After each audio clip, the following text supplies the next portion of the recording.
All right. Welcome, everyone. Thank you for coming. It's been a while since we've done one of these Zooms. Hi. I see some familiar faces. Doesn't this feel a little bit like deja vu a bit? Welcome back to the internet, to Zoom, to digital, and thank you all for tuning into the first in our 5-part mini-series, online mini-series called Midterms Explained. And we're going to be having conversations with the 5 Democratic Party chairs of 5 key battleground states. We will be also adding this to our podcast and YouTube. And the hope is that by the end of this series, all of you will know everything you need to know about the midterms so that you can not just impress your friends at cocktail parties or outdoor events, but also figure out how you're going to get involved and what your contribution is going to be. So with that, let's just jump right into it. We're keeping the schedule tight today. If you're having lunch, feel free to eat, no shame in that. And I'd like to welcome the chair of the Pennsylvania Democratic Party, Nancy Mills. Hi, Nancy. Hi, how are you? Thank you for inviting me. I love all these faces. They're beautiful. Oh, thank you. Well, your face is beautiful too. And I'm really excited to meet you and learn a little bit more about you and the work that you're doing. So my first question is, wow, Pennsylvania, I remember, with the ballot counting, holding my breath for Pennsylvania. And my first question to you is, being chair of the party of this extremely important state, how are you handling all the focus and attention on Pennsylvania these days compared to previous years? What does it feel like? And how are you handling all the additional focus and attention? Well, that's a good question. And how am I handling? I haven't even thought about how I'm handling it, except that it's when you talk about one day at a time, that is the way we operate here. We can't project too far into the future. We handle business as it comes up. And of course, we were the focus of the entire nation and the world in the presidential election in 2020. So we became very accustomed to being being that focus. And one of my DNC meetings I went to, Chairman Perez I said, how are we ever going to win this election? This was like in 2018. And he went like this and he pointed to me and I looked over my shoulder and I said, who are you pointing to? He said, I'm pointing to you. Oh, God. So we have had pressure, but we have a tremendous staff and we work very hard. I have 67 counties here in Pennsylvania. And Pennsylvania is like the entire nation. Any kind of voter that you might think of anywhere in America, we have in Pennsylvania. So, of course, whenever I speak, I'm trying to speak to not only a base, but those independents that we can keep in our camp to make sure we assure victory. So that's where we put our focus. And so far, we've been pretty fortunate. We have a tremendous staff of 30 full-time people, plus a coordinated campaign that's up and running also. Amazing. So 67 counties, 30 full-time folks, and a coordinated campaign. That's right. To my friends and family in the audience, if you have questions for Chairwoman Mills, please type it in the chat and I'd be happy to ask it. We're keeping the questions in the chat this time just because we're going to make this an audio recording. It'll be easier for editing and all that stuff. How long have you been the chairwoman of this party, Chairwoman Mills? How long have you been doing this? Oh, I was elected in 2018. And I had been the chair of our second largest county in Pennsylvania since 2010. So I had a lot of experience, plus a lifetime of politics. And I know all of you on the call are door knockers and out there working for Democratic candidates. And I spent my whole life doing that. My mother was a chair for 40 years. So we have been 24/7 for all of my life. Is politics all the time. Wow. So when I became the chair, though, we had 5 congresspeople in Pennsylvania out of 18. And the first thing that happened is in my first year was that we elected Connor Lamb, if you remember him, the beginning of that blue wave. And we increased our congressional elected officials 5 to 9. So Nice. we really created a level playing field for the voters by having a 50-50 state. Nice. So of course, with Donald Trump and when Hillary lost, we only had 5 congressional people. And I think the success that we had with Biden was because we had 50% of the state represented by Democrats. And everybody relates to their congressperson. And that was a tremendous help for us. Wonderful. I didn't realize that that shift had happened so quickly. How amazing. So my plan for this is we're going to start at the most senior governmental level and we'll go all the way, I guess, down. And I wish there was a better way of saying that. So let's start with the most exciting thing, which is over. Yes, we'll go over, which is the Senate. Pennsylvania is one of the few states that has a retiring Republican senators, probably top 3 pickup opportunities in the United States of America. This year, Patrick Toomey, obviously, Pat Toomey is retiring. It's a crowded primary field. Can you tell us a little bit about that race? When is the primary? Who's running? Let's take maybe 2 or 3 minutes, if you don't mind, and talk about the big Senate race in Pennsylvania. I'd love to. We have, there are more than the 4 people that I'll mention running, but the ones that we are working with and have contacted the state party and we consider to be the top 4 are all tremendous candidates and very, very diversified. If you look at our 4 candidates, you can see the diversity of our state. And I mentioned Connor Lamb to you with starting the Blue Wave. And as a congressman, he has now moved into the Senate race and he's running statewide for U.S. Senate. And when I do my call time, I think that he's probably a favorite of the donors, which I think is very interesting. He's ex-military and a very moderate Democrat, but extremely likable and warm. And he's been all over the state and doing a really good job of contacting out of his district.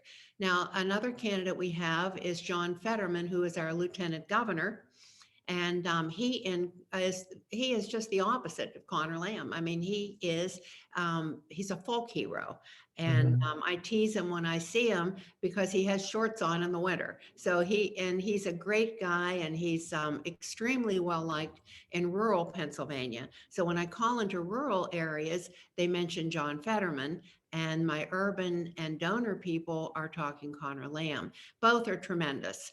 Then we have a woman who is a medical doctor and a councilwoman in Montgomery County, which is one of our largest counties, Val Arkush. And she is terrific. And she is very, very strong with women across the state. And of course, the women all say, well, Connor and Fetterman are going to just knock each other out and Val's going to come right through. So I say, well, that may very well happen. I'm here as the chair, and I'm going to be here to elect the next senator of Pennsylvania. And whoever the primary elects, that is where we're going to go. Got it. Amazing. And when is that primary, Chairwoman? Well, the primary may be moved because of the districting problems we're having. We're not getting maps as quickly as we had hoped, but we are scheduled for a May primary that'll be up to the Republican legislators to set that primary date. My Democrats believe that primary may be delayed into June, which would be a month off schedule, but it would still be very, very workable. And the way I look at it is it gives the state party the opportunity to build the 67 county structure so that whenever we do have the primary, these candidates who they're running against each other, but they're really running for the seat. So they're putting their own message out. And what we want to have is when the primary ends, whichever candidate emerges, that's the one they'll have a good, strong foundation in all 67 counties. And so far, it's been working pretty well. Got it. There's so many great questions in the chat. I'm going to keep running down this list and then I want to get to some of them. Next largest is governor. So there's a termed out governor. So the governor is currently being turned out. How do we make sure that Pennsylvania does not lose this seat? What would it mean if we did lose this seat, God forbid? I know that there's a packed GOP. There's a packed GOP field trying to replace it. Tell us about the governor. Well, the governor, to me, is our firewall. Whenever we were sued 30 times by Donald Trump before the Biden election, our Attorney General, Josh Shapiro, and our Democratic Governor, Tom Wolf, saved the entire democracy. There isn't any question about it. And the candidate that is running for governor to replace Tom Wolf is Josh Shapiro. And interestingly, this is the first time in my career in politics, doesn't have a primary. Josh Shapiro is the Attorney He General, right? he launched and did a bus tour, and he did the bus tour that everybody in the world wants and nobody gets. He got on a bus and went to all 67 counties. Every chair came out and endorsed him. So, and nobody's running against them.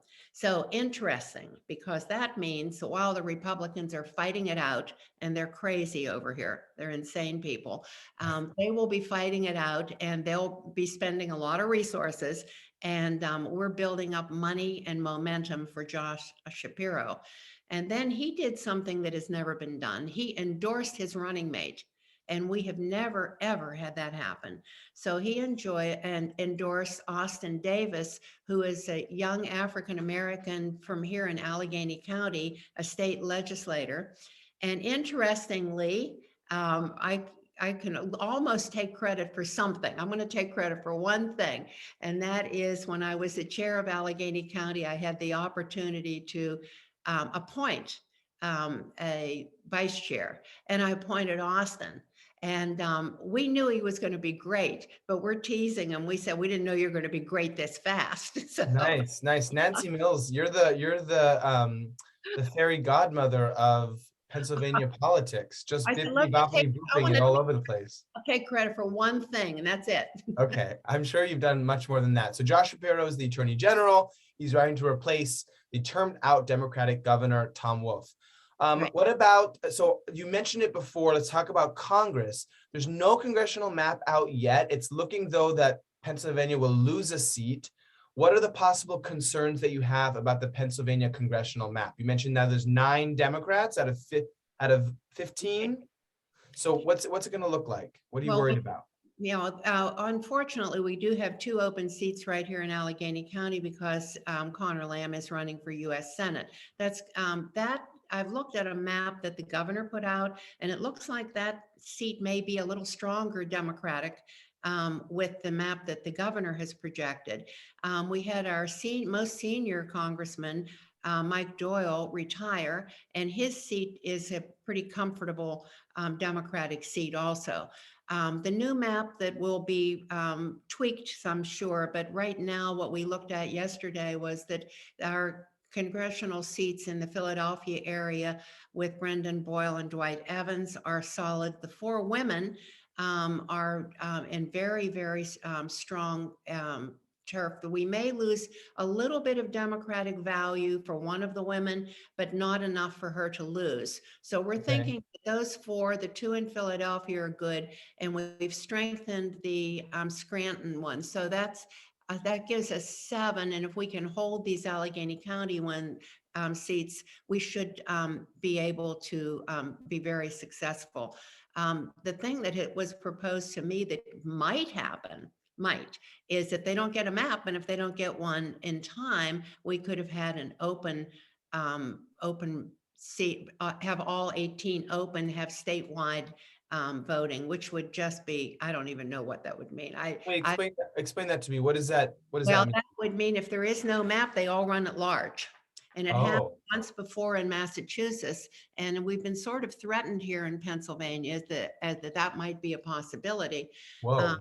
But I didn't even know that was possible. Oh, I know. That would be bad. Well, we might need to have you back to figure out if that does happen. When will we know about the map? We're going to know about the map probably within the next couple of weeks. We have to know about the map because there's deadlines on these things. So we hope we'll hear in a couple of weeks, and then I can come back and report to you what we're doing. And also I'll know exactly where those lines are and where we're going to be able to, there was one other area in Pennsylvania with this map that's proposed by the governor where we might even pick up in central Pennsylvania and Lancaster area. That's between South Central and Southeast. So that's a possibility. Just to summarize for folks, it looks like 7 seats are probably just fine. 2 open seats, got to protect them. Maybe a pickup in the Lancaster area. I'm repeating this so it stays in our brains. So when people say, what's going on in the Pennsylvania congressional map, you can tell them 7 probably are safe. 2 are open. 1 maybe pick up in Lancaster, but we haven't gotten the map yet, which is worrisome. Okay, let's quickly touch on Secretary of State and state legislatures. Super important, doesn't get talked about enough. What's going on with the Secretary of State, Chairwoman? And is it possible that we could flip the state legislatures? We do have a proposed map, and it actually came out of the Republican camp. And we don't know what they were thinking, but it was a lot fairer than we had expected. And Austin Davis, that I mentioned to you earlier, who is in the state legislature, said that the map as they have presented it, we may be able to pick up 11 seats in the state house. The state Senate is still going to be a struggle, but we think we'll be able to crack that 4. We're trying to get closer to taking it over, but we came within 4, so we hope that we'll be able to pick up some there. But the most important thing that we can do in Pennsylvania is to protect those state legislatures. And we see all over the country what's happening here with voting rights. And God forbid if we would lose this governor, then you don't have a Democratic Secretary of State, because our Secretary of State is appointed by the governor. I see. We don't elect the Secretary of State. So, every day is a challenge. We work off of a national message, but I don't use national talking points. I talk Pennsylvania, period, when I speak to voters. But we have to keep looking at what's happening nationally because it affects us so much. Well, actually, can I pause you there for a second, Chairwoman? Because there's a bunch of questions in the audience about the messaging that you're using and what messaging you're using and how you're communicating to Pennsylvanians about this election. What does that look like? You said you're not using national messaging, you're talking Pennsylvanian. What does that mean exactly? Well, I'll give you an example. Whenever the governor ran and won by a landslide, and our current U.S. Senator Bob Casey won by a landslide, and all of the every time I was ever in media, in any circumstance with the Republican chair, they always nationalized the Pennsylvania election. I could feel what they were doing, and I think they're still doing it. So they nationalized the governor's race by talking about the border and talking about the caravan. And I said to that former chair, or do you really want to talk about the caravan on this television show? He said, yes, I do. It's the most important thing to Pennsylvania.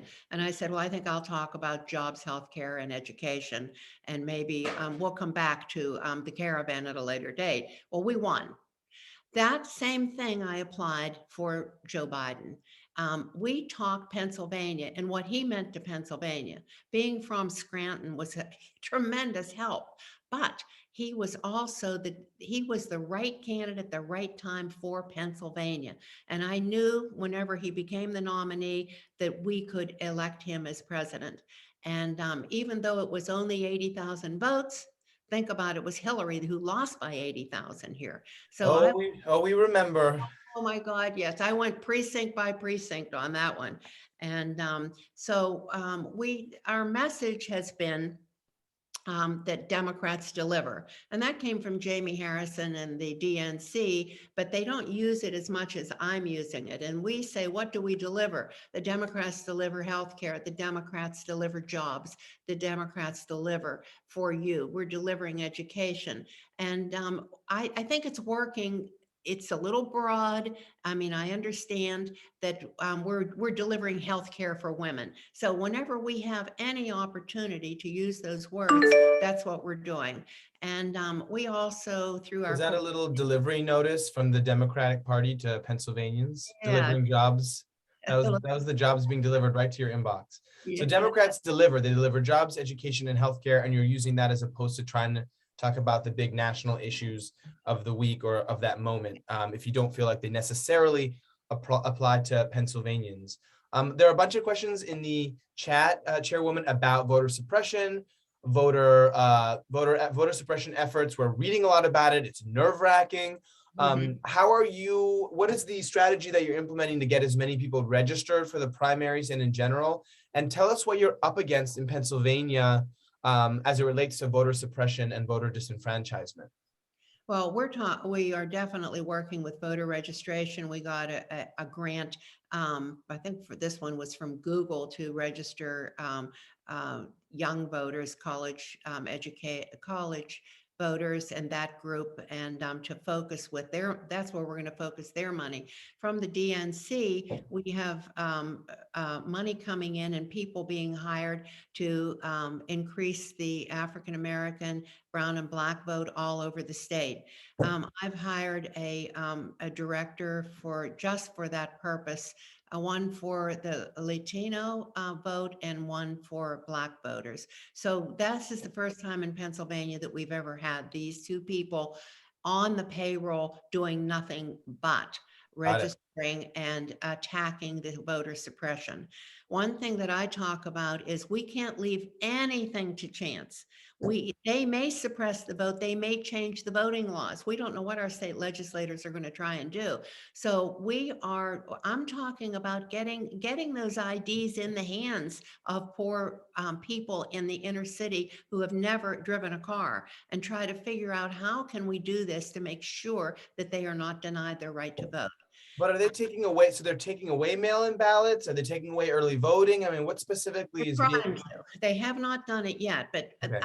I'll tell you though, we in Pennsylvania never had mail-in voting until 2020.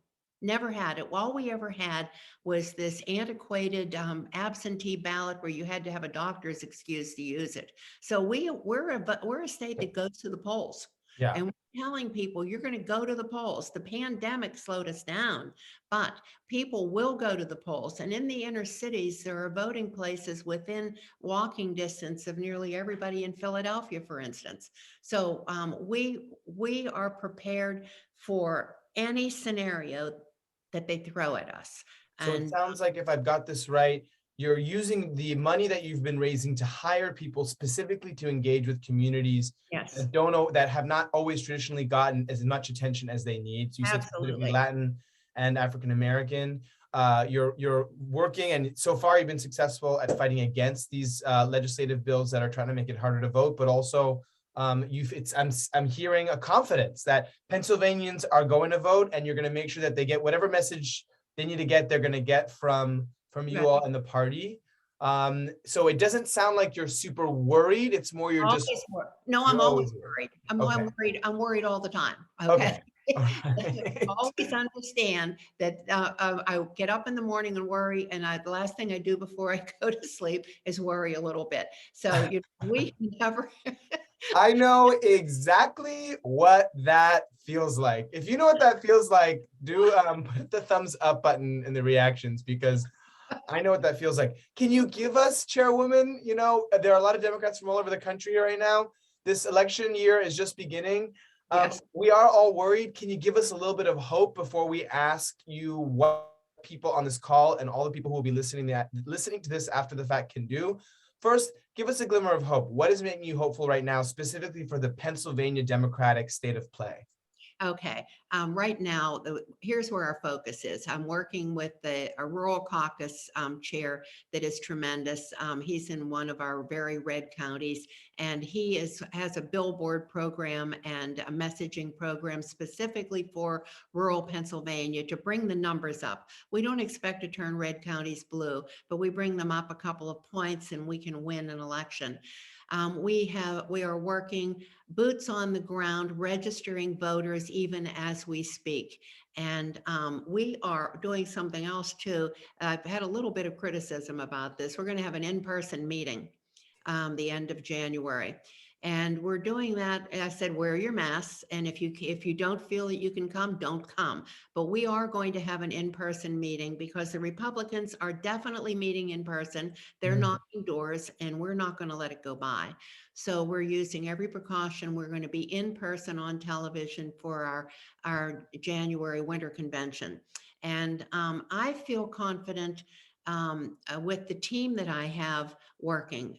The coordinated campaign team is going to be hiring 40 people. This is the first time that we've ever had a coordinated campaign team of this magnitude in a governor year, the year before the governor's race. So we have been working with voter protection lawyers all over the state, coordinated campaign in every region of Pennsylvania to make sure that we don't just talk about this. I have to hear the results. When we have a weekly meeting, I want to know just where we do stand.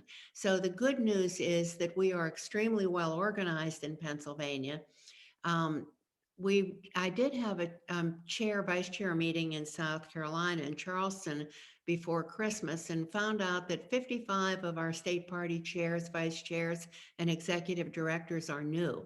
So we have had many, many states reaching out to my executive director and our team to help them do what we're doing here in Pennsylvania. So I have a great team of people, and that Got it. gives So, me confidence on that line.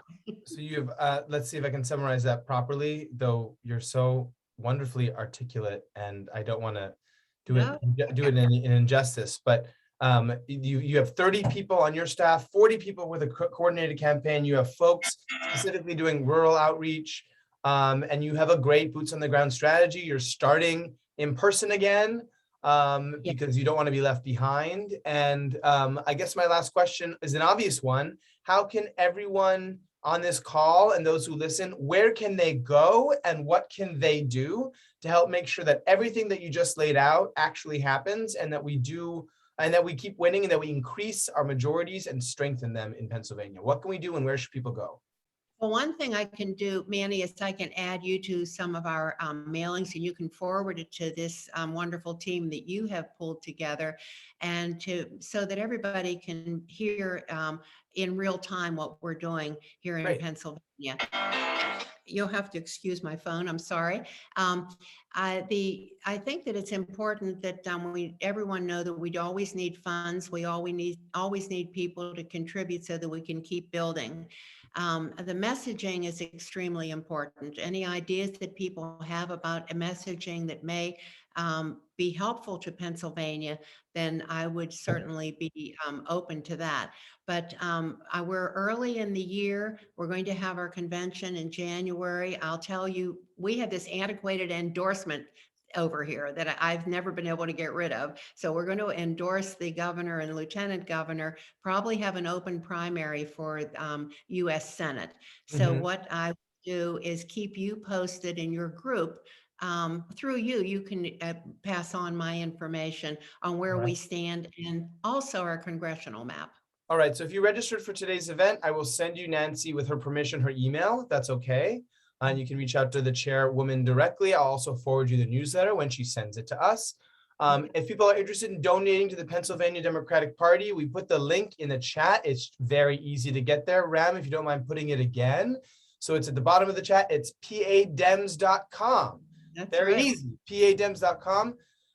You can also support Manny's by becoming a sponsor. You can go to tinyurl.com/support-manny's, or just go to welcome-to-manny's.com and join and support us at $36 a month so that we can keep hosting events like this and doing this work. Next is this Thursday, we'll be talking to Chairwoman Mills's friend, the chairwoman of the Democratic Party of Michigan, Lavora Barnes. Oh, she's great. She's amazing. I'm so excited to meet her. So that'll be Thursday at 12:30 Pacific. These events are all free, and they're for you. I will, if you don't mind, we'll do a recap of everything that Chairwoman Mills just said, and we will send it to you in your email. So you did not have to take notes or memorize it. We will do that work for you. This is just the beginning, everyone. It's January 2022, okay? So we are just getting started. Join me in thanking Chairwoman Mills, the chairwoman of the Democratic Party of Pennsylvania. We are here to support you and love you, and have a great rest of your day, everyone. Thank you so much. It was really fun. I hope I can come back. Me too. I can't wait to meet you in person. Bye, everyone. Have a good day, and we'll see you on Thursday. Bye.